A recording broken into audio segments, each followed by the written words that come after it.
Breathing in, I follow my in-breath from the beginning to the end. Breathing out, I follow my out-breath from the beginning to the end. In, out.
Breathing in, I go back to myself. Breathing out, I touch refuge in my own island. Going back, my own island.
Breathing in, Buddha is my mindfulness.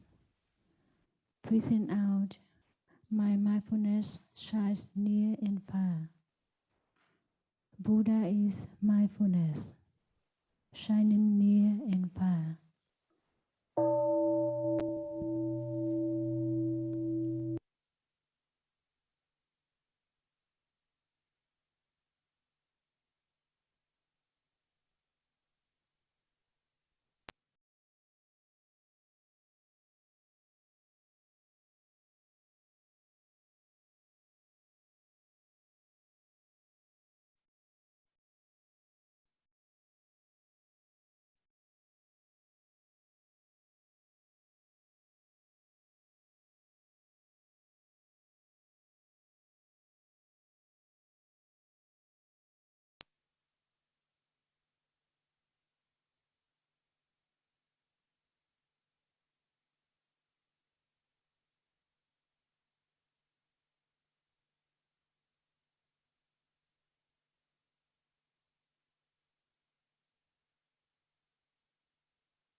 Breathing in, Dharma is my conscious breath. Breathing out, the conscious breath protects my body and mind. Dharma is conscious breath, protecting body and mind.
Breathing in, Sangha is my five skandhas. Breathing out, my skandhas are practicing in harmony. Sangha is five skandhas, practicing in harmony.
We would like to invite all brothers and sisters come up for the chanting. Thank you.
Contemplations before chanting. The Sangha is invited to go back to our breathing so that our collective energy of mindfulness will bring us together as an organism, going as a river with no more separation. Let the whole Sangha breathe as one body, chant as one body, listen as one body, and transcend the frontiers of a delusive self, liberating from the superiority complex, the inferiority complex, and the equality complex. The Buddha shines infinitely, enlightened for countless lifetimes. The beauty and stability of Buddha sitting is seen in mountains and rivers. How splendid is the vulture peak, how beautiful the light that shines forth from Buddha's brow, illumining the six dark paths. To the Naga Pushpa assembly we will go to continue the true teachings and practices. We take refuge in the Buddha, ever present. The Dhamma jewel is infinitely lovely, the precious words of Buddha, like fragrant flowers floating down from the heavens. The wonderful Dhamma is plain to see. It is recorded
Chers frères et sœurs, chers Thaï, chère communauté, bonjour. Aujourd'hui, nous sommes le 17 octobre de l'année 2021 et nous sommes dans le temple du nectar du Dharma.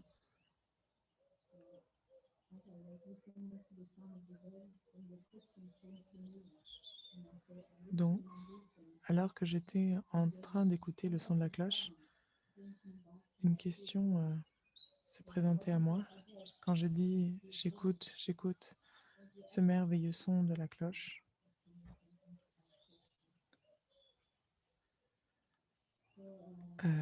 c'est une question que l'on peut se poser à soi. Donc, il y a 7 ans, à peu près à la même époque qu'aujourd'hui, c'était le 27 octobre 2014, notre professeur Thaï fait son dernier partage du Dharma parler. Depuis, il nous a offert des partages du Dharma d'autres manières, avec des gestes, ses yeux, sa présence. Et c'est gravé dans ma mémoire parce que son enseignement était donné pour les professeurs en français. Il parlait en français. Et à cette époque, en 2014, je vivais dans le petit monastère à côté de Paris, la maison de l'Inspire. Donc, je n'avais pas vu Thaï depuis plusieurs semaines. J'étais présente pour l'automne, mais je n'étais pas présente pour l'été. Et je savais que notre professeur avait des problèmes de santé, n'allait pas bien, notre maître. Je n'étais pas sûre que Thaï serait capable d'enseigner cette retraite. Donc, c'était le premier des partages. Et nous nous disions, on ne saura pas jusqu'à la dernière minute si Thaï va enseigner ou pas. Et la sœur Gina et moi-même, il nous avait été demandé au dernier moment, il nous a été dit que Thaï viendrait. Et donc, la sœur Gina et moi-même étions assises de part et d'autre de là où Thaï devait être. Et j'ai vu Thaï venir au travers de la fenêtre, c'était au hameau du Haut. Et j'ai vu Thaï et je pouvais sentir beaucoup de joie à l'intérieur de moi. Et Thaï est rentré et il était assis dans une chaise roulante. Et c'était la première fois que je le voyais dans une chaise roulante. Et donc j'ai observé Thaï et j'ai vu le corps de Thaï et je pouvais regarder le corps de Thaï, et particulièrement ses mains. Parce que Thaï a des très belles mains. Donc je regardais les mains de Thaï et les mains de Thaï étaient gonflées. Et à l'intérieur de moi, ma pensée était directement allée vers des inquiétudes. Et je trouvais que Thaï n'était pas bien. Et la sœur Gina et moi-même, avant que Thaï se mette à parler, Thaï s'est tournée vers moi et a dit « Sœur Daonim, est-ce que vous êtes confortable ?» C'était comme s'il m'avait ramené immédiatement dans le moment présent avec Thaï et qui avait juste tranché au travers de la pensée qui était dans ma tête, la joie de voir Thaï, l'inquiétude de voir le maître ainsi. Toutes ces choses qui étaient dans mon esprit et avec beaucoup de simplicité, Thaï m'a juste ramené au moment présent, aujourd'hui, dans ce moment présent. Et c'était très puissant. Et Tai m'a demandé, et il m'a ramené à moi-même. Et je me suis prosternée et j'ai dit oui. Et après, il s'est tourné vers la sœur Gina et il lui a demandé, Sœur Gina, est-ce que tu es à l'aise? Et après, Tai a commencé son enseignement.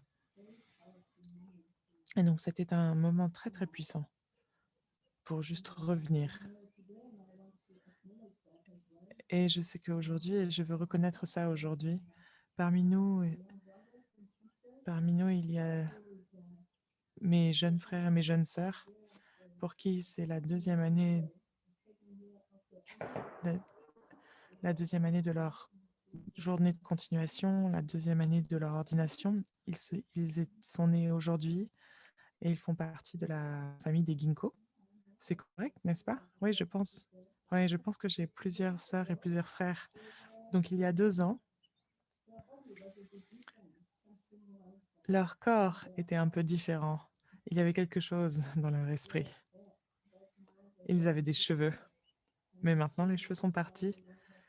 Et je suis sûre que peut-être ils ont eu beaucoup de pensées dans leur tête qui se sont transformées probablement pendant 2 ans. Peut-être qu'ils ont découvert beaucoup de choses sur eux-mêmes. Et donc, joyeux jour de continuation à mes frères et sœurs qui viennent d'avoir 2 ans aujourd'hui. Donc, c'est dans les enseignements du Bouddha,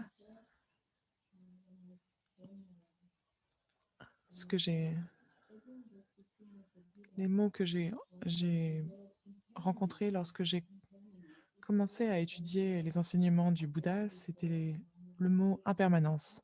C'est un mot que je n'avais jamais entendu avant, j'avais jamais fait attention à ce mot, et donc l'impermanence. Et en France, nous sommes très chanceux parce que nous pouvons voir le changement de la nature, particulièrement en automne. En automne, nous pouvons voir la nature changer. Nous pouvons voir chaque jour les feuilles qui se transforment de plus en plus avec des couleurs jaunes et rouges pour tomber au sol. On peut vraiment voir le changement et c'est vraiment très beau. Et ce que j'aime beaucoup dans cette saison, c'est qu'il y a souvent du brouillard. Et ici, au hameau du Bas, souvent nous pouvons voir le brouillard et si l'on monte en haut de la route, on peut voir que le hameau du Bas disparaît. Il y a un château sur la colline et il y a un nuage tout autour du château. Donc, on ne sait pas ce qu'il y a en dessous du nuage. Et c'est comme si on imaginait, parce qu'on sait que le village des pruniers, le hameau du Bas est là, mais si nous ne savions pas, on pourrait imaginer qu'est-ce qu'il y a là. Personnellement, j'aime faire de la randonnée dans la montagne et je me rappelle d'être allé faire de la randonnée dans les Pyrénées et lorsque vous montez assez haut, tout est sous les nuages et vous ne savez pas, vous ne voyez vraiment pas. Vous pouvez juste imaginer ce qui est en dessous. Et après, les nuages s'ouvrent. Donc, tout change vraiment rapidement. C'est la nature impermanente des choses. Et notre corps change à chaque moment. Peut-être que l'on pense que c'est le même, mais non. Si je regarde des photos de quand j'ai été ordonnée et maintenant, je vois le changement. Mon corps vieillit, comme tout le monde. Mais il y a une chose qui a changé très rapidement. C'est tout ce qui se passe dans nos têtes. Ça va tellement rapidement. On a des sentiments, des émotions qui apparaissent et qui disparaissent vraiment très rapidement. Donc aujourd'hui, nous allons étudier et regarder ensemble un gatha magnifique écrit par le Bouddha il y a bien longtemps. Et c'est un gatha qui s'appelle Bhaddekara, le gatha Bhaddekara, le poème Bhaddekara. Et il y a un sutra qui est écrit sur ce gatha. Donc nous allons étudier ensemble. Et avant que nous fassions ça, nous allons écouter un son de cloche.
Donc, je vais lire le gatha et ensuite, je vais donner des explications sur la façon dont ce gatha est né. C'est un gatha que j'aime beaucoup, un sutra que j'aime beaucoup. Et ce gatha, ce sutra, donc c'est le sutra de celui qui connaît l'art de vivre seul. Et le gatha se trouve dans ce sutra. Vous pouvez le trouver dans le livre Chant du cœur en français. Donc ce gatha a été composé par le Bouddha pour résumer l'enseignement qu'il venait de donner à ses moines. Ne poursuivez pas le passé, ne vous perdez pas dans le futur. Le passé n'est plus. Le futur n'est pas encore. Regardez attentivement la vie dans le moment présent. Ainsi, l'éveillé demeure dans la solidité et la liberté. Soyez diligents aujourd'hui. Demain, il sera trop tard. La mort vient sans prévenir et vous ne pouvez pas marchander avec elle. Qui sait demeurer nuit et jour dans la pleine conscience est appelé par le Bouddha celui qui connaît l'art de vivre seul.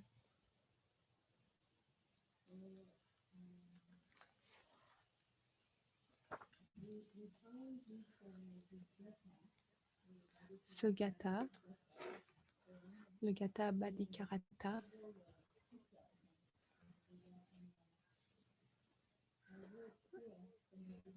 ce gatha, en fait, on peut le trouver dans plusieurs sutras. Et Tai, notre maître, a listé les différents sutras dans lesquels on peut trouver ce gatha. Et notre maître comparait souvent toujours le canon pali et le canon chinois. Et Tai a fait beaucoup de commentaires sur le Bhaddekara, le sutra Bhaddekara, qui se trouve dans le Mahanikaya, le numéro 131.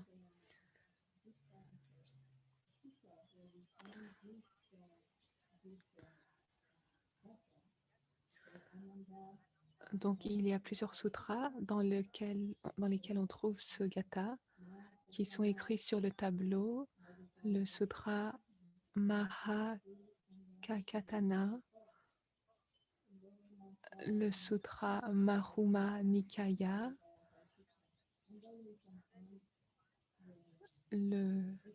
donc les 4 premiers que vous voyez sur le tableau sont dans le canon chinois. Donc, pour le Bouddha, vivre seul, c'était un enseignement très important du Bouddha. Il encourageait ses disciples, ses moines, ses moniales et ses disciples laïcs à vivre seuls. Mais qu'est-ce que ça veut dire vivre seul?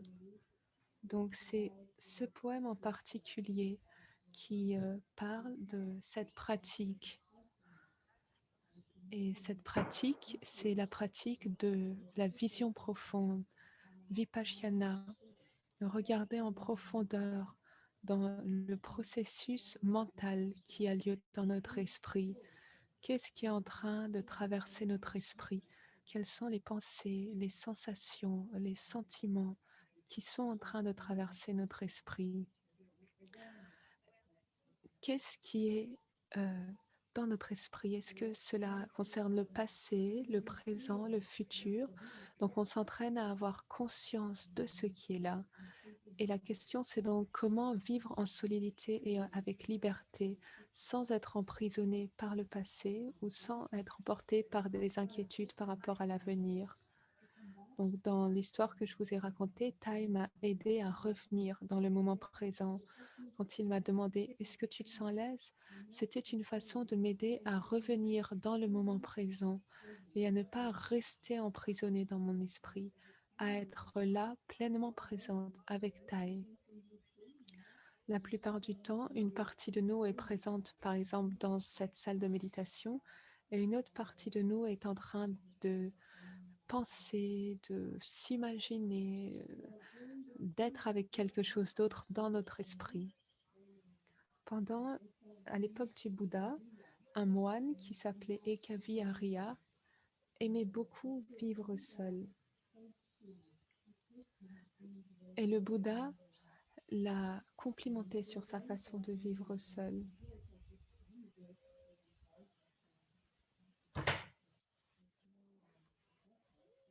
Et donc, le Bouddha a donné un gatha à ce moine. Et on peut trouver ce gatha dans le Dharmapada. Ce gatha est le suivant. Être assis seul, se reposer seul, aller de l'avant seul, sans paresse. Lui qui comprend en profondeur les racines de la souffrance se réjouit d'une grande paix en étant établi dans la solitude. Lui qui comprend en profondeur les racines de la souffrance. Donc ici, c'est la compréhension de notre souffrance. Ce moine était très aimé par ses compères dans la pratique, ses confrères. Mais en fait, il y avait un autre moine qui s'appelait Kera. Et lui aussi, il aimait vivre seul. Mais il vivait seul d'une façon différente. Lui, il s'était séparé de la communauté des moines.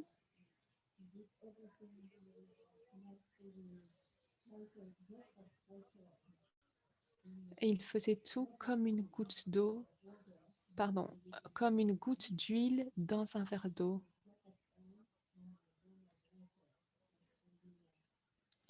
Donc il était séparé. C'était comme une cellule séparée. Donc il n'avait pas la capacité de se mêler à ses confrères dans la pratique. Et donc ses confrères observaient qu'il y avait quelque chose qui n'était pas très équilibré dans sa façon de vivre. Et donc ils sont allés voir le Bouddha pour lui rapporter leur perception. Et quelque chose que je trouve vraiment très beau à propos du Bouddha, c'est que le Bouddha n'a jamais réprimandé ses disciples. Ce qu'il faisait, si on lui rapportait quelque chose, c'est qu'il appelait toujours en personne le moine au sujet duquel on lui avait rapporté quelque chose pour que ce disciple ait l'opportunité d'expliquer. Le Bouddha disait, j'ai entendu cela à ton propos, à ton sujet, est-ce que tu pourrais me dire quelle est ta situation? Donc le Bouddha écoutait en permanence. Il n'écoutait jamais seulement un côté. Il écoutait toujours les deux côtés. Et il appelait toujours en personne la personne qui était concernée. Et donc ce moine, Thera, a expliqué au Bouddha sa façon de vivre. Et le Bouddha a dit à Thera que peut-être sa façon de vivre seul n'était pas la meilleure façon. Il lui a dit, c'est évident que tu aimes la pratique de vivre seul. Je ne veux pas nier cela, mais je veux te dire qu'il y a une façon merveilleuse de vivre seul.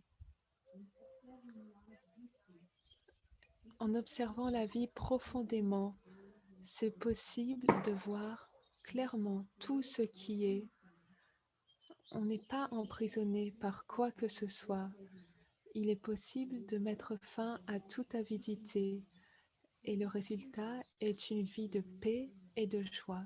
C'est ce qu'on appelle véritablement vivre seul.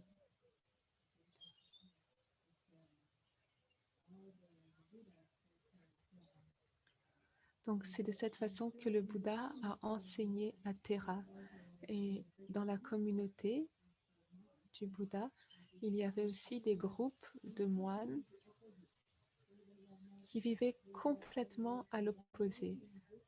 Ils se rassemblaient toujours en groupe et ils bavardaient sans cesse, ils faisaient beaucoup de bruit et ils ne pratiquaient pas en profondeur. Donc dans tous les sutras différents, tous ces différents sutras, on peut aussi apprendre comment la communauté du Bouddha vivait. Et c'est très intéressant.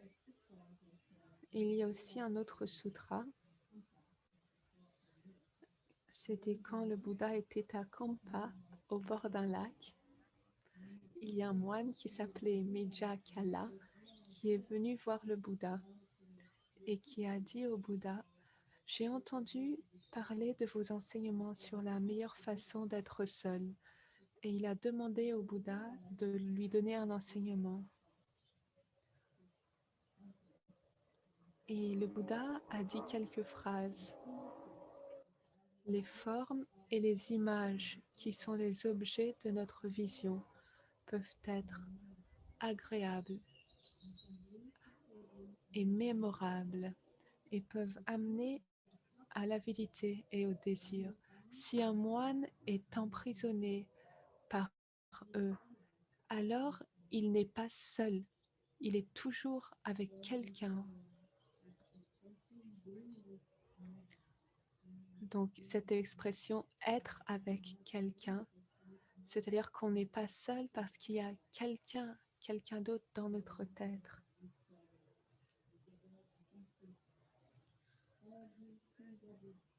En sanskrit, c'est Sadhituyave Hari.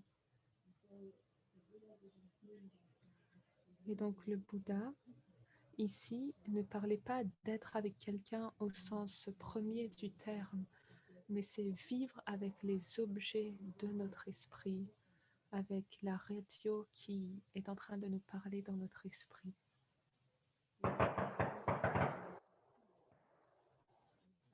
Donc, il y a deux mots, Eka Vihari, celui qui vit seul, et Sadhituya Vihari, celui qui vit avec quelqu'un. On pourrait dire celui qui vit en compagnie.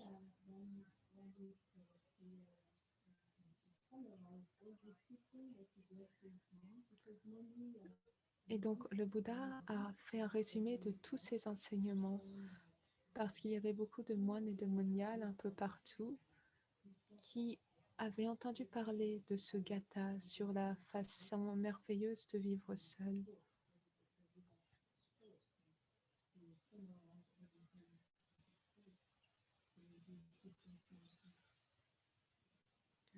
Et donc le gatha qu'on a récité au début, c'était ce résumé des enseignements du Bouddha sur ce sujet. Et ce gatha a été très répandu parmi les disciples du Bouddha, et ces moines et moniales ont été très désireux d'apprendre davantage. Et donc, des moines et des moniales sont allés voir des frères aînés pour leur demander « Mais qu'est-ce que le Bouddha veut dire dans ce gatha ?» Et donc, les moines aînés ont expliqué à leurs jeunes frères, mais ils ont aussi dit « Vous pouvez aussi aller voir le Bouddha directement pour recevoir une explication plus profonde et plus approfondie. » Et donc, le Bouddha a donné un commentaire sur le gatha.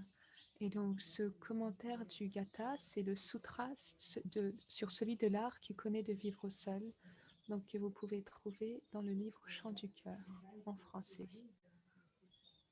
Donc, je vous invite à le lire. Donc, moi, je vous ai expliqué le contexte du texte que nous allons étudier aujourd'hui. Et le titre de ce sutra a été traduit. C'est une traduction de Bade Karata. Et il y a eu beaucoup de controverses pour la traduction de ce terme. Parce que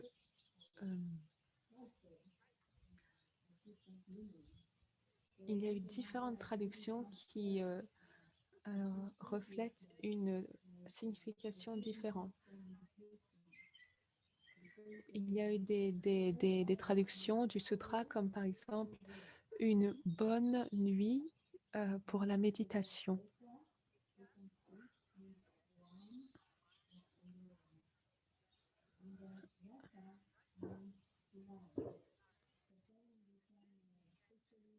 Donc, juste pour dire, je ne suis pas une professionnelle du sanskrit, mais il me semble que c'est surtout le dernier mot, rata, qui a causé problème. Donc, ce mot peut être traduit par exemple par nuit, mais aussi par... en fait, il y a eu beaucoup de traductions de ce mot. Donc, par exemple, une bonne nuit pour la méditation, ou alors l'amant idéal de la solitude. Donc, il y a eu beaucoup de traductions. Et notre maître, après une réflexion profonde, a traduit le titre le sutra de celui qui connaît l'art de vivre seul. Et donc, nous allons étudier le poème ensemble. Je vais vous offrir quelques commentaires et quelques histoires pour étudier ce poème. Nous allons écouter un son de la cloche, revenir à nous, observer nos sensations. Est-ce que nous nous sentons à l'aise ou est-ce que nous sommes perdus dans nos pensées?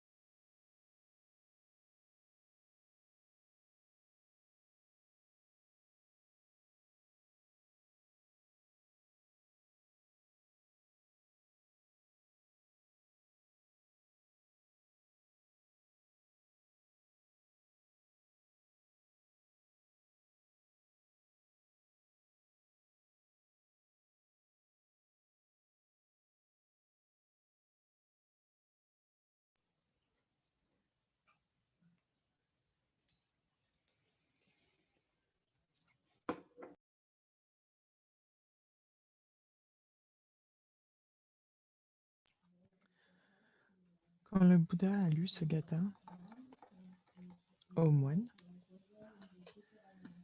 ils étaient dans le monastère de Jetavana, dans le Jeta Grove, dans le marais de Jeta. Et je suis allée en Inde il y a quelques années et j'ai visité ce merveilleux lieu.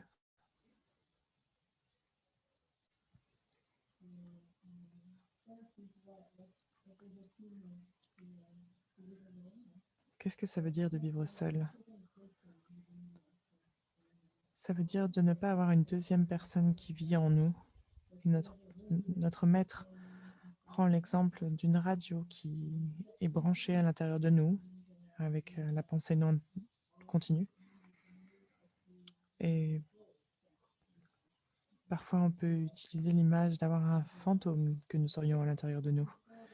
Et c'est évident qu'avant que nous puissions reconnaître cette radio qui est continuellement en train de marcher en nous ou de diffuser en nous, il faut que nous soyons capables de nous arrêter. Il faut être capable de se calmer, de se poser. Donc nous avons la pratique de samatha.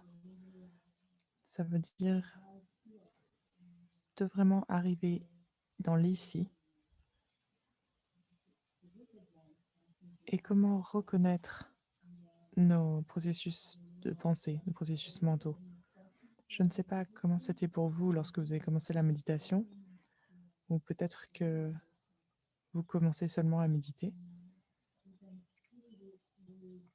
Vous pouvez voir que lorsque nous nous asseyons et que nous nous arrêtons, alors nous pouvons reconnaître que nos pensées sont constamment en train de nous parler et en train de travailler. Et c'est une étape magnifique quand on est capable de reconnaître. Donc c'est la reconnaissance et après cette radio va ralentir, va s'atténuer et on va pouvoir voir que très souvent, nous avons les mêmes pensées qui se promènent au travers de notre esprit.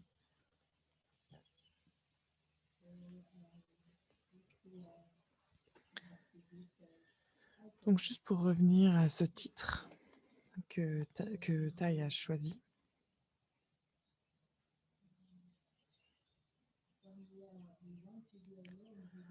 lorsque nous souhaitons être seuls, est-ce que nous voulons échapper à quelque chose ou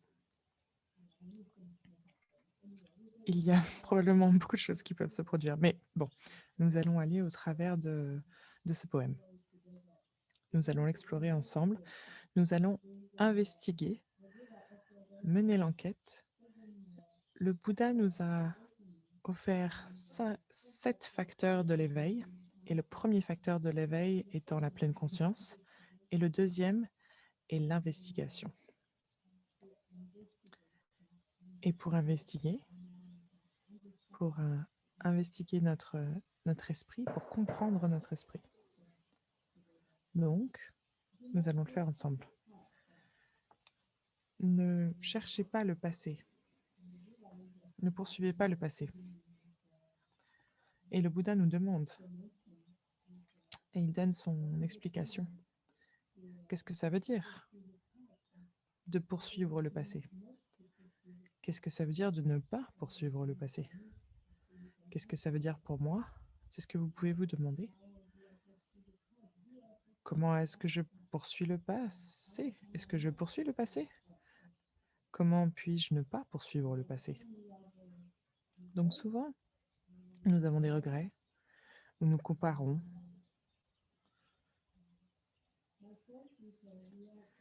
Et pour moi, je pouvais voir la manière dont j'étais en train de poursuivre le passé à une époque différente, à une époque différente de ma vie.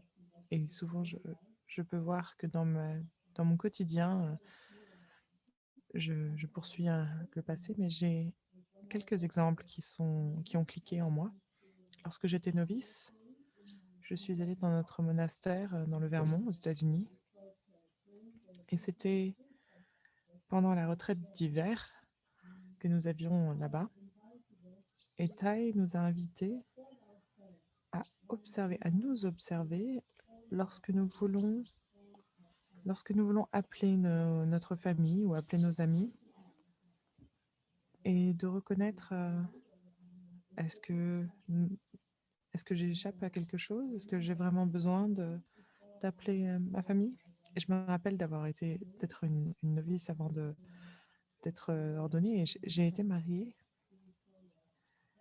et nous étions des partenaires spirituels et nous nous soutenions l'un l'autre. Et j'ai une fille aussi. Et donc au début de ma vie monastique, je ne savais pas comment prendre refuge dans la communauté. Et donc, souvent, lorsque quelque chose se faisait en moi, j'appelais mon ex-mari et j'appelais ma fille. Et lorsque Thaï a suggéré que nous pratiquions l'arrêt avant d'appeler et d'appeler, avant de, oui, d'arrêter et de voir pourquoi est-ce que j'appelle. Et donc, j'ai pu observer en fait que j'avais beaucoup de difficultés à prendre refuge dans mes sœurs à cette époque. Et je pouvais vraiment voir le processus par lequel je passais.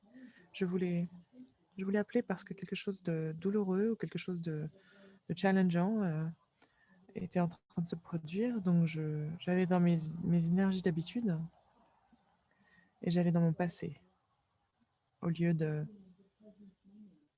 regarder dans le moment présent et les gens autour de moi et de regarder où je prenais refuge. Et un autre exemple,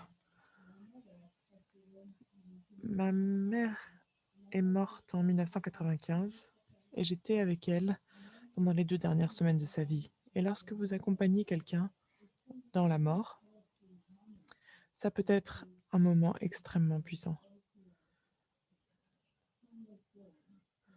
Vous allez dans une zone sans fin où il y a vraiment quelque chose de différent. Quelque chose de vraiment différent se produit et vous touchez la vie dans une autre dimension. Et après la mort, c'était vraiment très douloureux parce que j'aimais ma mère vraiment profondément. Et je me suis rappelé que pendant beaucoup de mois, même plus qu'une année, je répétais dans ma tête, constamment dans ma tête, je me remémorais constamment dans ma tête les 2 dernières semaines de sa vie, euh, qui s'est terminé par sa mort. Et c'était comme un disque dans ma tête. Et plus tard, j'ai pu reconnaître qu'en fait,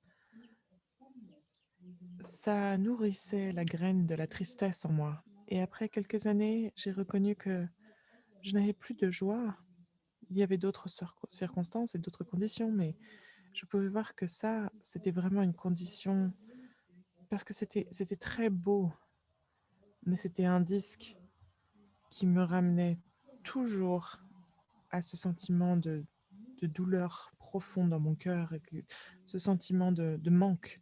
Lorsque vous perdez quelqu'un que vous aimez, il y a une partie de vous qui n'est plus là, qui est comme un vide,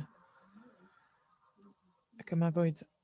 Et donc je voyais que j'avais nourri la graine de la tristesse et la graine de la joie était en train de s'éteindre.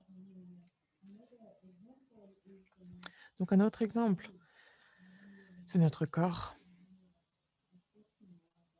Est-ce que nous acceptons notre corps tel qu'il est? Vous savez, lorsque vous vieillissez, votre corps perd un peu de sa capacité. Nous pouvons avoir des accidents ou des maladies. Ma fille, son mari,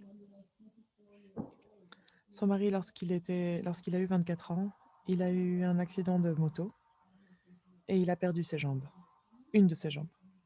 Il était dans un coma et il a perdu une de ses jambes et ils ont dû la couper au niveau de la hanche. Il était très jeune et lorsqu'il s'est réveillé de son coma, il était en dépression profonde parce qu'il était jeune et il ne savait pas quoi faire. Mais d'une certaine manière, il y avait une force de vie et la détermination et ses amis autour l'ont aidé à voir qu'il pouvait... Yeah, oui, j'ai juste une jambe, mais j'ai des bras, j'ai des yeux, j'ai un corps. Et donc, il s'est entraîné et ça a pris du temps et de la détermination et de l'énergie.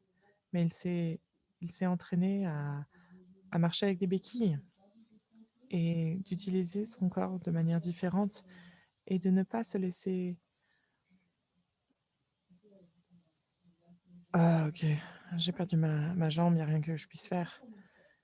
Il s'est ouvert à une nouvelle possibilité. Et avec ça, il était capable de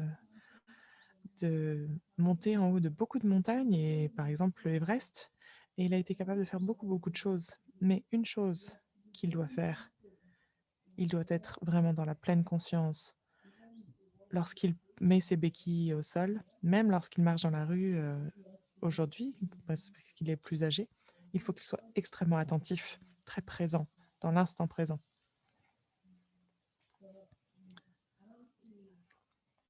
Donc c'est comment s'ouvrir au moment présent, à l'instant présent, et ne pas courir après le passé. Si nous courons après le passé, si nous poursuivons le passé, alors une partie de nous est attachée. Donc le passé est comme un trésor, un coffre au trésor, où vous avez tous ces moments ces mémoires, ces souvenirs merveilleux. Vous pouvez l'ouvrir et dire, OK, ça c'est la condition que j'ai aujourd'hui. Parfois, pour certains d'entre nous, peut-être notre passé était très traumatisant et peut-être que nous avons des difficultés de laisser aller ce trauma ou de guérir ce trauma. Et ça peut être ça peut vraiment être une prison parce que la moindre situation, nous sommes ramenés à ça et nous sommes en prison. Donc il faut comprendre pour pouvoir être capable de guérir.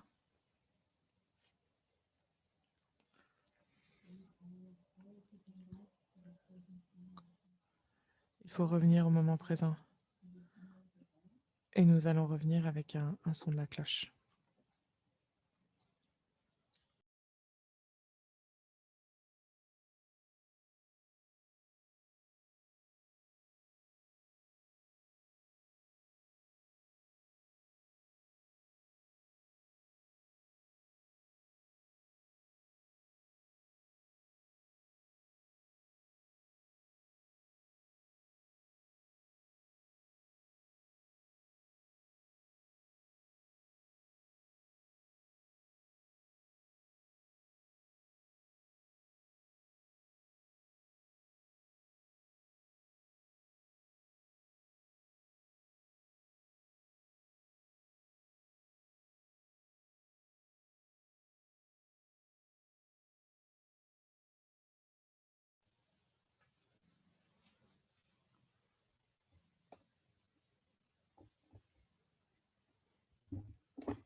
Et donc, comment pouvons-nous revenir au moment présent quand nous sommes en train de poursuivre le passé?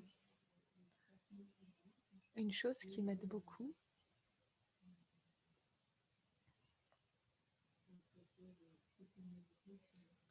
c'est la méditation assise. Mais il y a aussi une autre chose, c'est marcher dans la nature.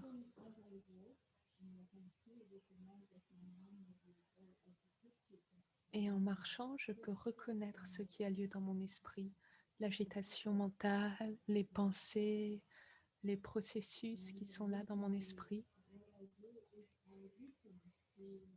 Et ce que je fais, c'est que j'écoute les sons de la nature, les oiseaux.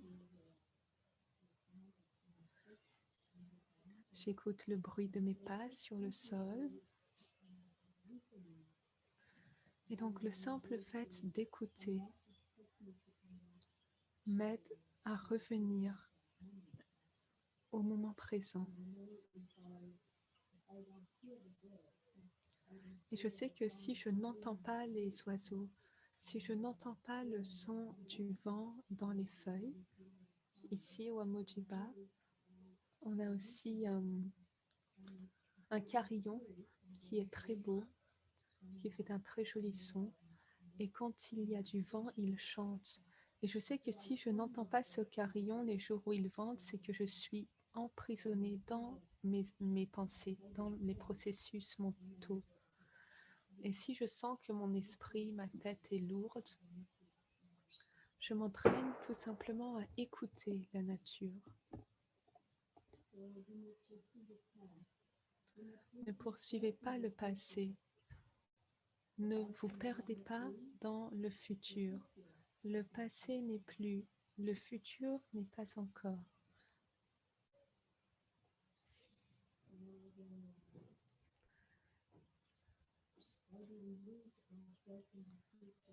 Donc, qu'est-ce que ça veut dire se perdre dans le futur? Nous avons notre imagination. Nous imaginons beaucoup de choses. Nous imaginons l'avenir.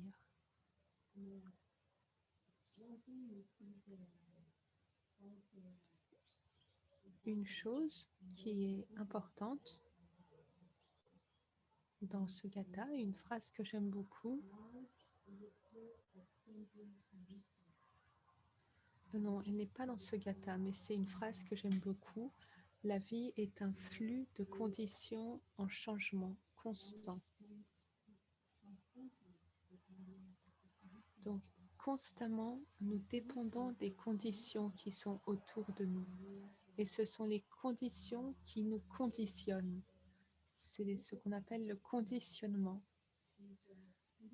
Et donc, nous pouvons reconnaître en nous quel est le conditionnement dont nous avons hérité. Par exemple, ce que nos parents, ce que l'école, ce que la société nous ont enseigné, nous ont transmis notre religion, la façon dont nous avons été éduqués. Qu'est-ce que tout cela nous a transmis? Et c'est tout ce conditionnement qui détermine la façon dont on pense, la façon dont on agit, la façon dont on se comporte.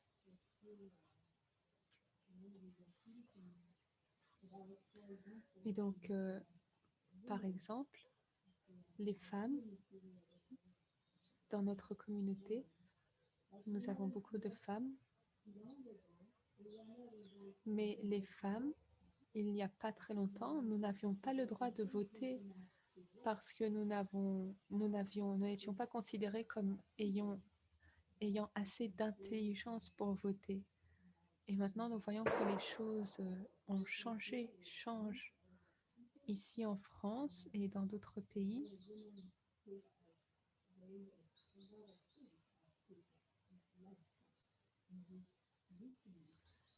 Mais malgré ce changement, il y a encore des traces de ce conditionnement en nous. Et c'est la même chose quand nous parlons des races. Il nous a été enseigné qu'il y avait plusieurs races. Et c'est cela qui a donné naissance au racisme. Mais en fait, nous sommes seulement l'espèce humaine parmi d'autres espèces. Mais donc avec ces races, il y avait plusieurs couleurs de peau et une hiérarchie, une séparation des races inférieures, des races supérieures, des couleurs inférieures, des couleurs supérieures. Et c'est la même chose si nous parlons du bonheur. Nous avons aussi été conditionnés pour voir le bonheur d'une certaine manière. Par exemple, le bonheur dans notre société, c'est une belle maison, une belle voiture, c'est d'avoir un iPad ou une tablette et d'avoir Facebook ou d'avoir Instagram ou Twitter et de poster des messages, des photos, des vidéos intéressantes. Et donc tout cela, ça fait partie du conditionnement. Qu'est-ce que le bonheur? Et nous avons aussi été conditionnés sur la façon dont nous nous rapportons à la nature, à la terre-mère. il nous a été enseigné, oh, mais on peut prendre tout ce qu'on veut, la terre, c'est juste de la matière morte, on peut faire ce qu'on veut. Et donc, il est très important de reconnaître tous ces conditionnements que nous avons reçus, parce que ces conditionnements influencent notre façon de vivre, notre façon de construire l'avenir, notre façon de vivre dans le moment présent.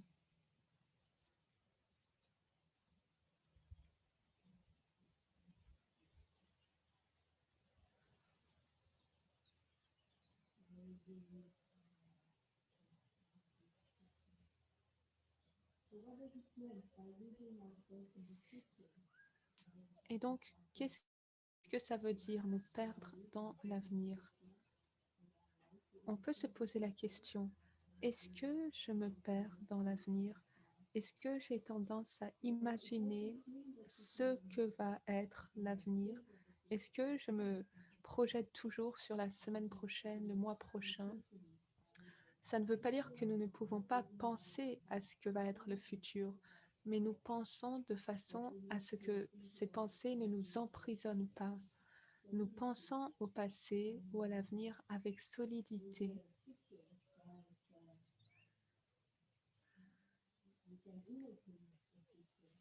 Nous pouvons imaginer un avenir, mais le fait est que nous ne savons pas quelles seront les conditions qui vont se manifester. Et ce qu'on imagine ne va peut-être pas se manifester. Par exemple,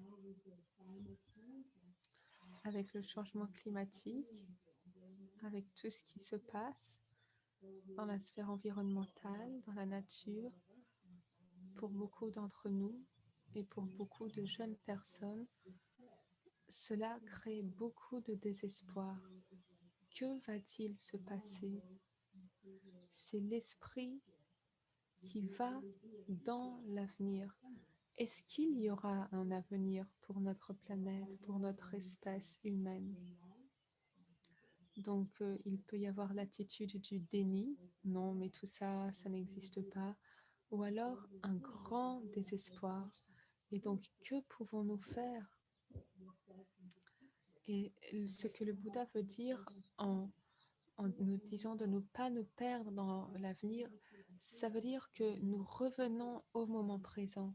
Si nous vivons le moment présent avec solidité et liberté, si nous vivons notre vie de cette façon, nous saurons quoi faire dans l'avenir. C'est la façon dont on vit le moment présent qui détermine ce que sera le futur.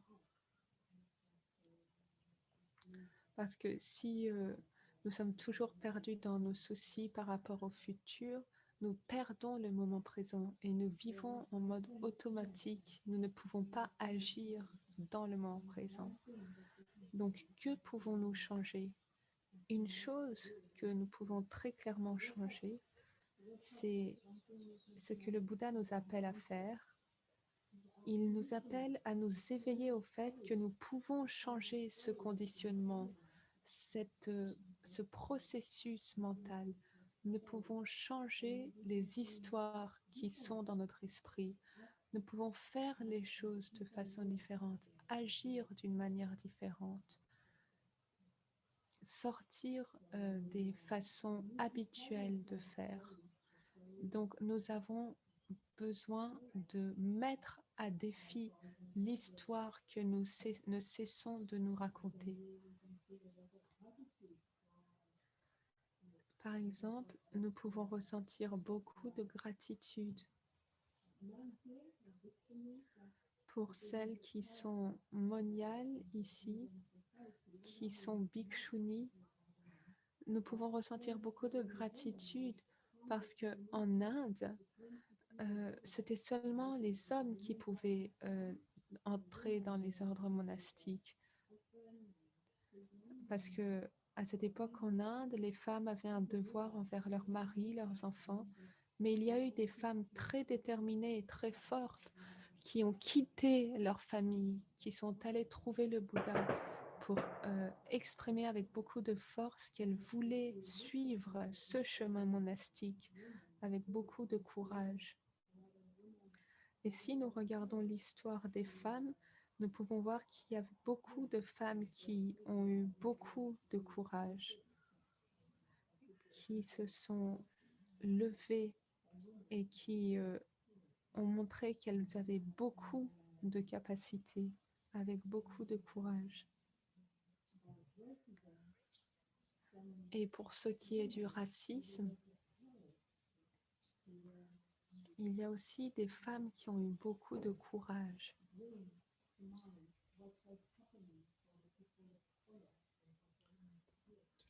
Qui ont lutté pour les personnes de couleur, par exemple aux États-Unis.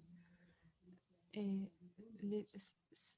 il y a une femme aînée qui me vient à mon esprit, qui est africaine-américaine, qui avait refusé de se lever dans le bus et de donner sa place à un homme blanc, et qui avait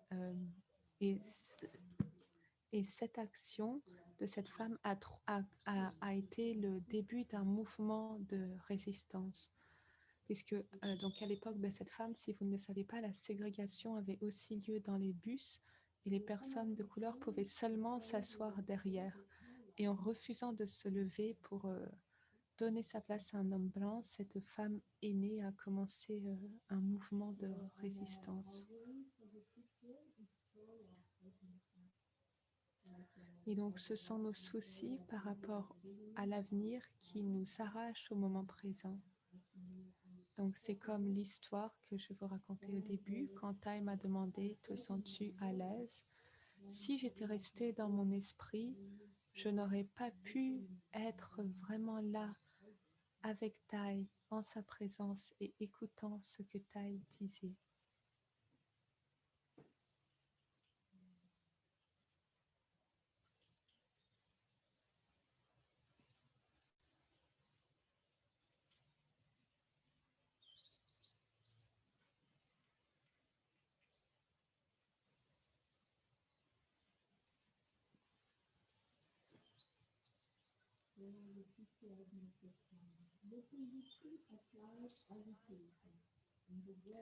Le futur n'est pas encore. Regardez attentivement la vie dans le moment présent.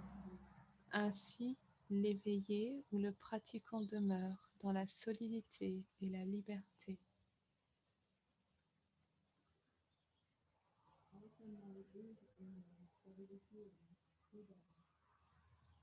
Demeurez dans la solidité et la liberté.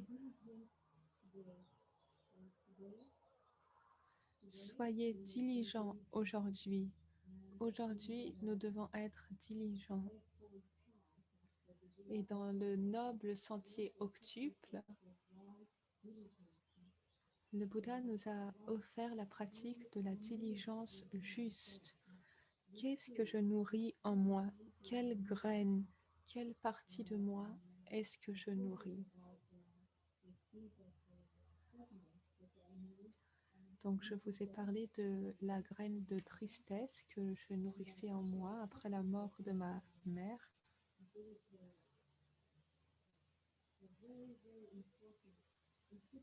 Et pour moi, c'est très important de pratiquer la diligence juste, nourrir les bonnes graines à l'intérieur de moi. Pour moi, ça m'a pris des années à comprendre quelles graines je voulais nourrir et quelles graines je ne voulais pas nourrir, comme par exemple la graine de colère. Et quelle graine je voulais nourrir, la graine de joie, de liberté, de stabilité. Et dans ma vie quotidienne, s'il y a des conditions que je ne veux, qui nourrissent des graines que je ne veux pas nourrir,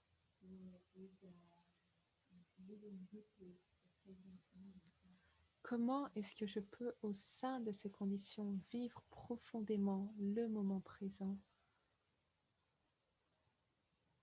pour que je garde la souveraineté sur les graines que je nourris dans mon esprit?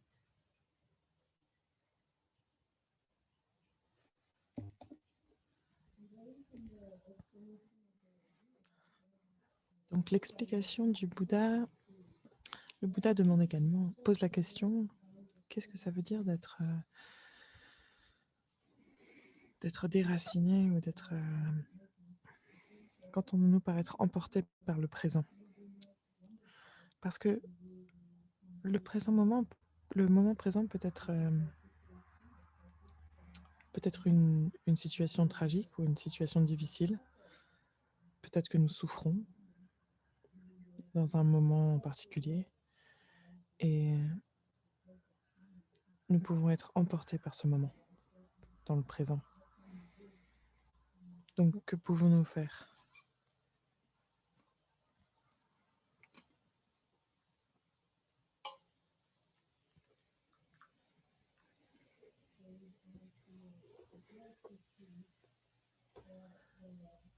Donc, pour se repaître dans la paix et pour être sûr de ne pas être emporté par le présent, nous devons nous entraîner à revenir au moment présent, à revenir ici, encore et encore. Donc la meilleure manière, c'est de revenir au corps, de revenir à la respiration et de ressentir qu'est-ce qui se passe en moi en ce moment. Et de reconnaître que peut-être il y a de la souffrance dans ce moment, quelque chose qui a été touché, ou quelque chose autour de moi, dans mon entourage, qui est vraiment difficile à vivre, et de juste revenir au corps. Peut-être que la peur est là, peut-être que l'anxiété. Et donc de reconnaître, d'accepter et de prendre soin de cette émotion.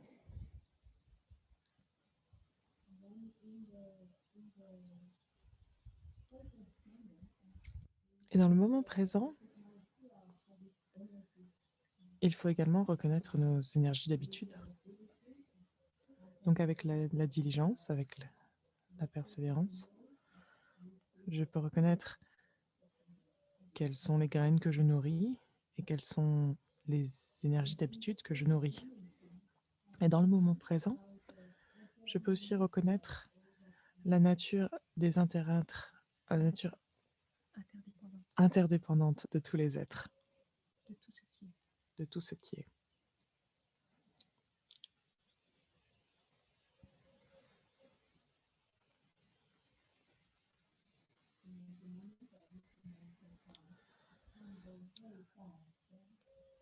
Là, je suis en train de me rendre compte et de reconnaître que le temps passe vraiment vite.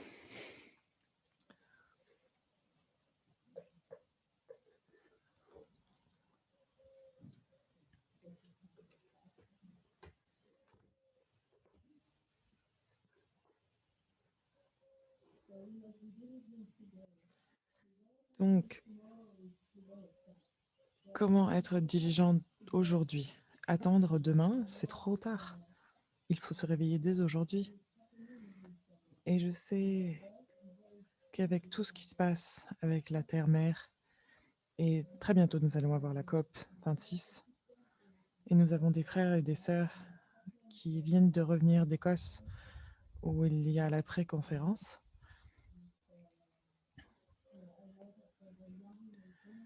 Et il y a beaucoup des jeunes générations qui ont beaucoup de désespoir et d'inquiétude. Et donc, d'attendre à demain, c'est beaucoup trop tard. Il faut vraiment se réveiller. Nous devons nous réveiller. Nous devons prendre conscience de ce qui est en train de se produire avec la Terre-Mère et comment nous pouvons nous réveiller de manière collective. Il ne faut pas attendre à demain, il ne faut pas remettre à demain, il sera trop tard.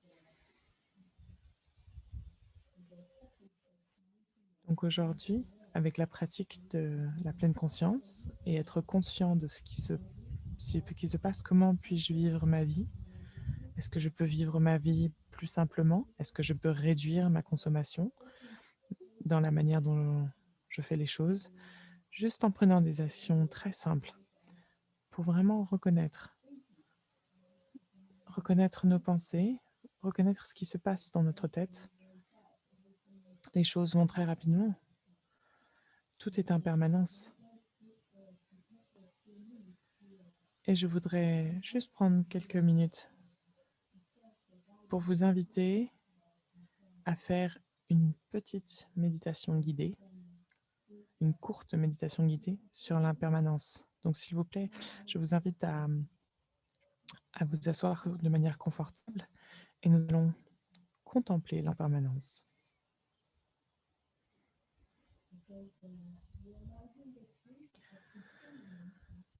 Réaliser la vérité de l'impermanence est quelque chose. Est un des éveils les plus importants associés à la libération de la souffrance. Donc, s'éveiller à la façon dont la présence de la personne qui est à côté de moi est précieuse, la façon dont la planète, dont les arbres, dans mon corps est précieux, et réaliser sans avoir de la tristesse que c'est l'impermanence, que l'impermanence est ce qui permet le changement, qui permet au changement et à la transformation d'avoir lieu, qui rend chaque chose si unique et si belle. Donc, on va faire la méditation.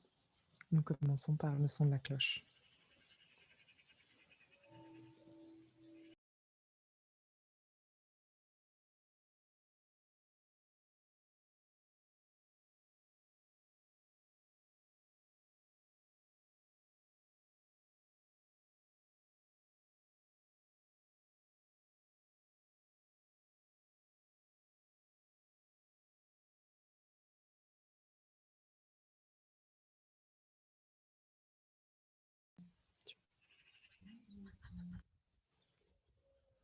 À l'inspire,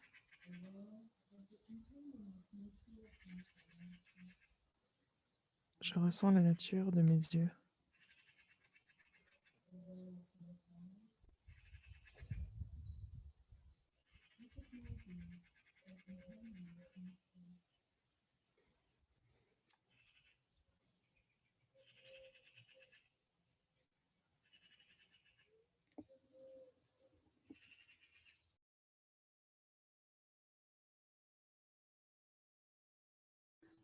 J'inspire, je prends contact avec mes yeux. J'expire, je souris à la nature impermanente de mes yeux.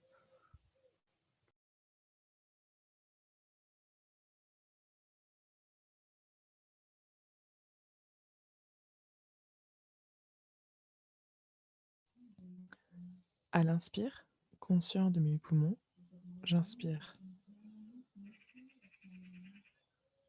la nature impermanente de mes poumons.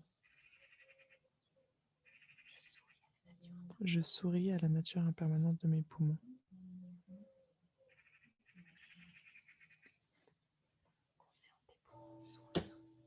Consciente des poumons, sourire à leur impermanence.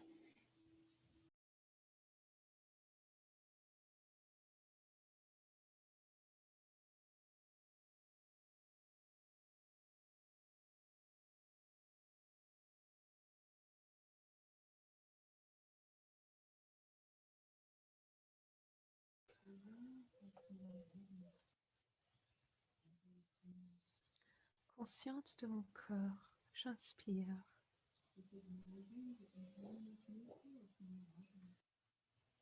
Souriant à la nature impermanente de mon corps, j'expire. Conscience du corps, sourire à la nature impermanente du corps.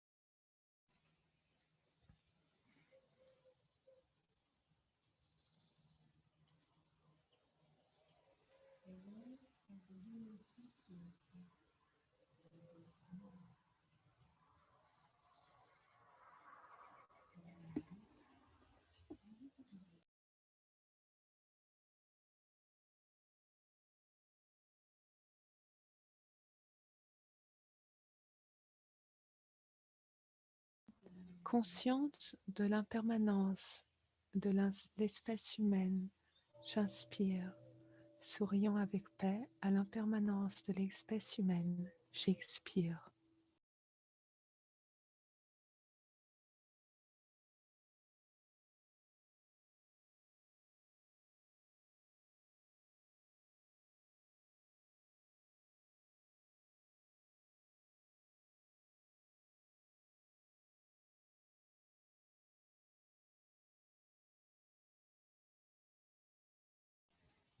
Conscient du sentiment de la peur, j'inspire.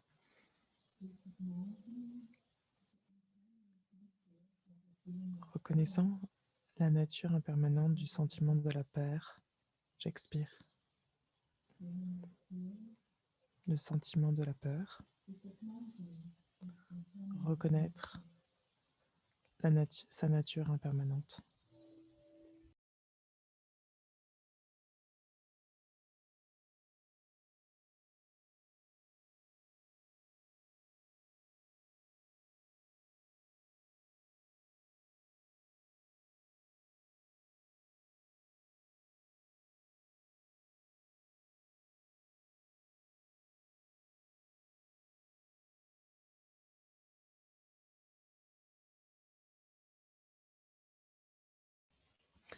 Conscient du sentiment de joie, j'inspire.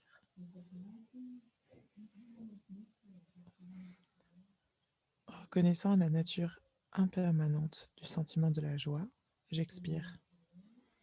Sentiment de joie. Reconnaître sa nature impermanente.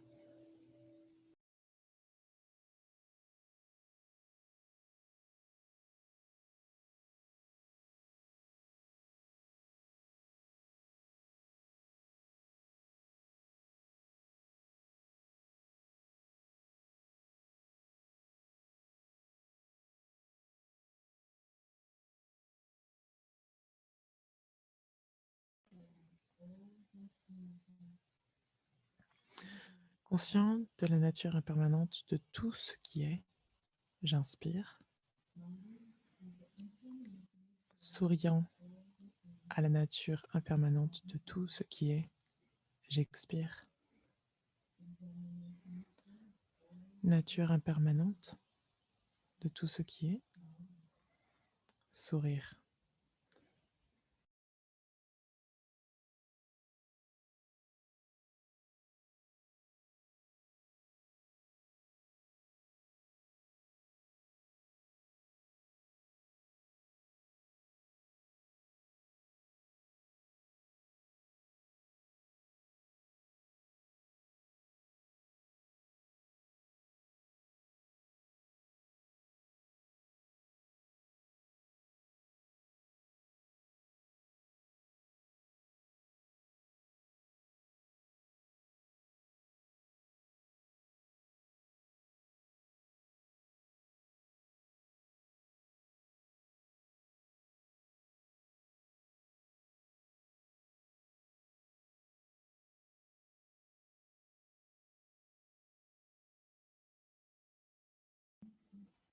Merci, chers amis. La communauté ici présente et tout le monde en ligne. Donc, il faut que nous soyons diligents aujourd'hui. Attendre à demain, c'est trop tard. La mort arrive de manière... La mort vient sans prévenir et vous ne pouvez pas marchander avec elle.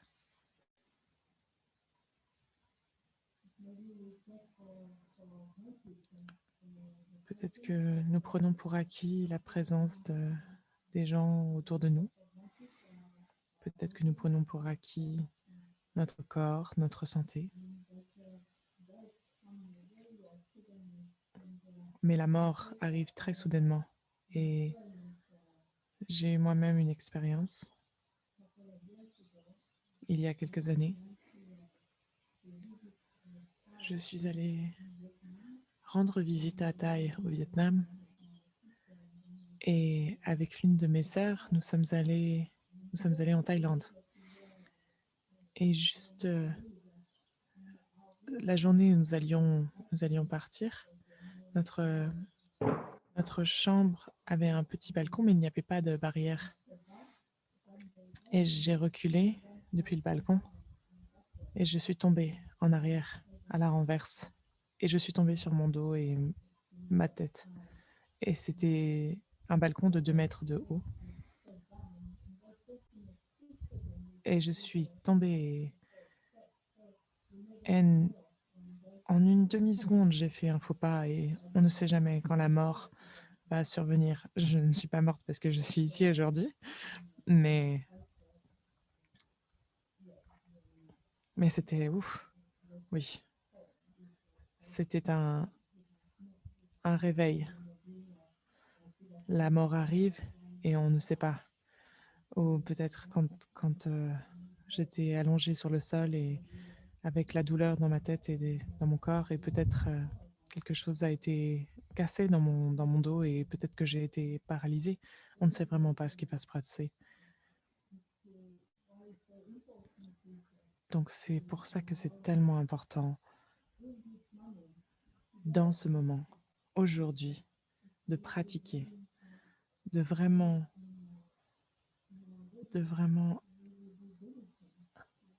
être diligent dans la vie quotidienne, d'amener la pratique et de pratiquer. Qu'est-ce que je nourris à l'intérieur de moi?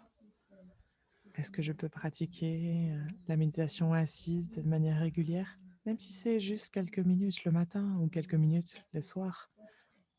Est-ce que je peux pratiquer des pas de pleine conscience, la marche en pleine conscience, juste pour s'observer? Et par exemple, comment est-ce que j'ouvre la porte?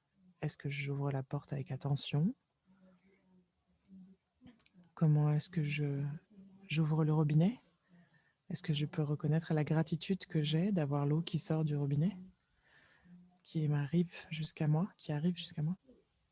Est-ce que j'ai de la gratitude pour la nourriture que je reçois chaque jour? Ici, au monastère, la nourriture est cuisinée par la communauté. Est-ce que je peux avoir de la gratitude pour tous les fermiers qui ont fait la récolte de la nourriture et qui ont causé toutes les conditions, qui ont réuni toutes les conditions pour que je puisse recevoir la nourriture et avoir de la gratitude? C'est juste cette manière de changer la manière dont on pense et de changer notre histoire. Cela va déjà nous aider à être dans le moment présent. Si nous faisons tous ça et que nous décidons tous de vivre une vie plus simple, est-ce que j'ai vraiment besoin de tout ça? Est-ce que j'ai vraiment besoin de 5 paires de chaussures? Est-ce que j'ai vraiment besoin de 3 manteaux? Est-ce que j'ai besoin de toutes ces choses qu'on pense dont on a besoin, mais en réalité, on n'a pas vraiment besoin? Tous ces besoins et cette avarice que nous avons en nous et qui amène tellement de souffrance et de désespoir, et la destruction. La destruction parce que pour produire toutes ces choses, il y a beaucoup de choses qui sont détruites en échange. Donc avec la pleine conscience, avec la concentration, avec la vue profonde, on peut changer la manière dont on pense et on peut changer notre histoire en étant conscient. Et lorsqu'on est vraiment conscient et présent, dans le moment présent, alors on offre notre vraie présence, notre présence authentique. Et alors nous devenons ce que Tai appelle seul, parce que nous avons de l'espace en nous pour voir, pour être présent à ce qui se passe en nous et pour être présent à la personne qui est en face de nous ou pour la vie. Donc on peut vraiment dire que Tai nous a donné un mantra. Je suis ici pour vous, pour toi. Donc nous sommes vraiment ici. Mais si nous avons un fantôme dans notre tête, si nous avons beaucoup de choses dans notre tête, alors nous ne sommes pas vraiment ici pour nous-mêmes, ou pour l'arbre, ou pour peu importe, ou pour une personne qui est en face de nous. Et je sais que vous êtes ici. Et je suis vraiment heureuse. Donc, je vous invite à réciter ce mantra que Thaï a composé.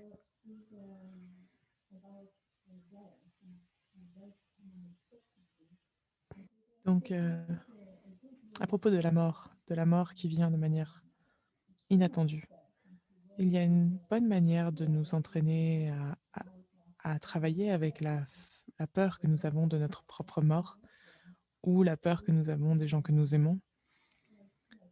C'est de la regarder. Oui, c'est vrai, un jour, ce corps va mourir et tous les gens que j'aime vont mourir. Donc, personnellement, je pratique différentes choses et je pratique... Bon, ok, j'ai juste 24 heures à vivre. Qu'est-ce que je veux faire? Je sais que j'ai juste 24 heures à vivre. Donc, on ne sait jamais, ça peut être dans les prochaines 10 minutes, mais imaginons, j'ai 24 heures qui me restent. Qu'est-ce que je vais faire? Qu'est-ce que je vais faire dans ces dernières 24 heures? Et vous pouvez vous entraîner. Et vous pouvez vous poser la question, qu'est-ce que je vais faire? Et pour moi, c'est quelque chose qui est très important, ce serait de rentrer en contact avec tous les gens que j'aime. Les relations avec les autres est quelque chose, c'est une des choses les plus importantes de notre vie. Le reste, c'est juste un jeu que nous jouons, une illusion que nous jouons. Mais par contre, les relations que nous avons les uns les autres, c'est parmi les choses les plus précieuses que nous avons. Et souvent, nous gardons du ressenti, nous gardons des afflictions à l'intérieur de nous. Et je vous invite à réfléchir, à laisser aller les histoires que nous avons dans notre tête sur les autres, sur nous-mêmes. Parce que parfois, nous cristallisons l'idée de quelqu'un que nous avons formé pendant un conflit et nous passons à côté de l'essentiel qui est l'amour que nous avons l'un pour l'autre. Et un autre exercice que j'ai fait parce que j'ai une fille, j'ai écrit des lettres, je lui ai écrit des lettres. Je lui ai écrit une lettre il y a déjà beaucoup d'années. Et puis après, j'ai écrit une lettre quelques années plus tard. Et bientôt, je vais lui écrire une autre lettre. Et d'abord pour partager avec elle ce que j'aimerais qu'elle fasse avec mon corps le jour où je serai morte, ou ce que j'aimerais qu'elle fasse si je suis toujours vivante mais pas consciente, ce que je veux et ce que je ne veux pas, mes désirs par rapport au corps, pour l'aider et pour pas qu'elle ait à s'inquiéter de ça. Et puis, j'ai écrit une lettre d'amour.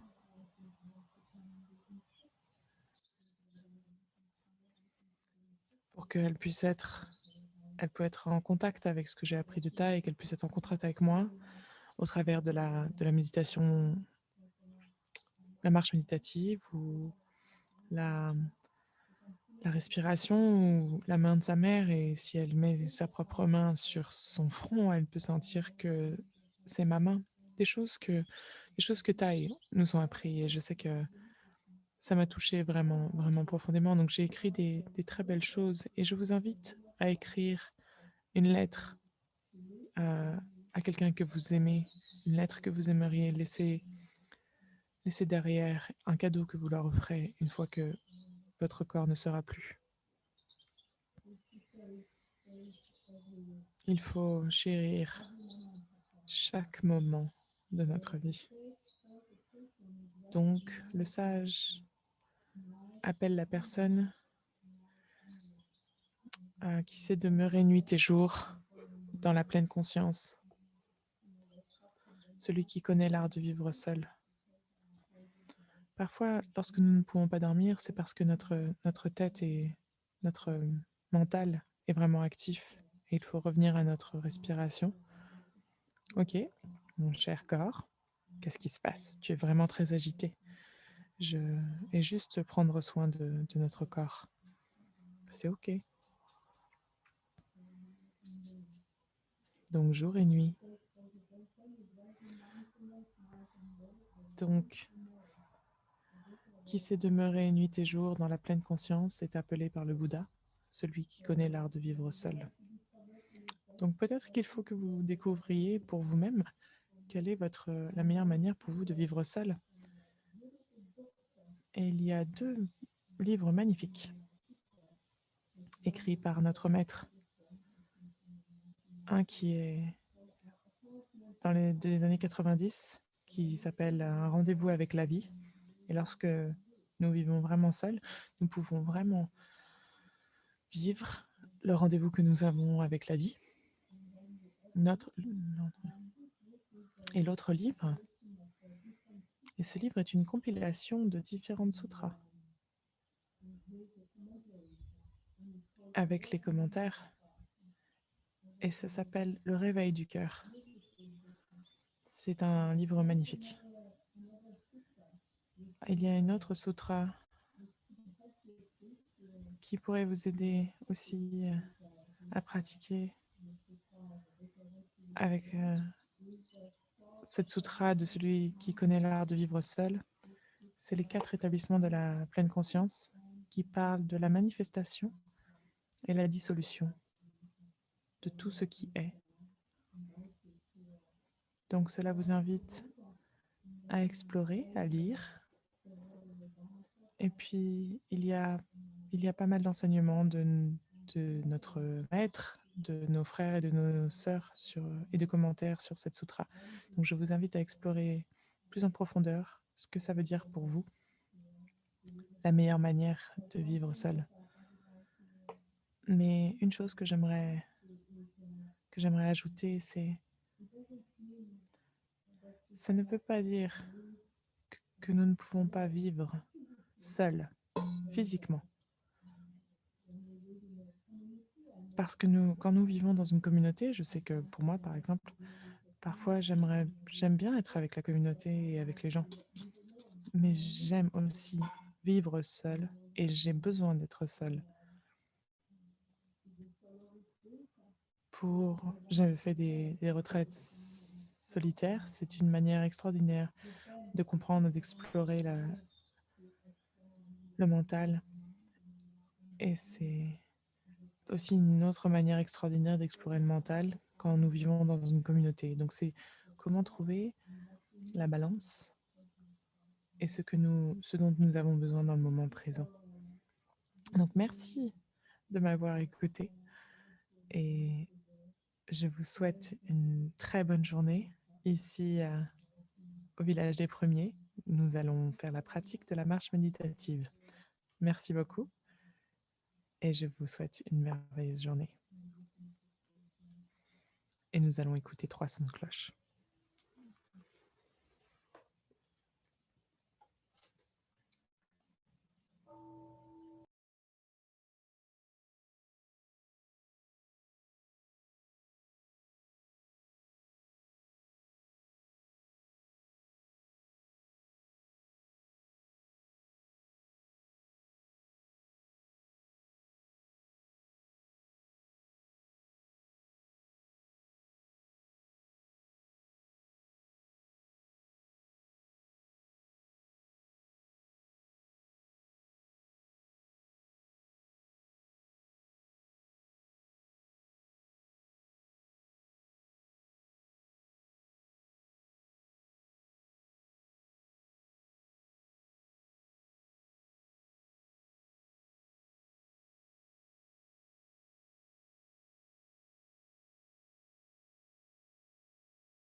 Merci, Sœur Danium, pour ce merveilleux partage, cet enseignement.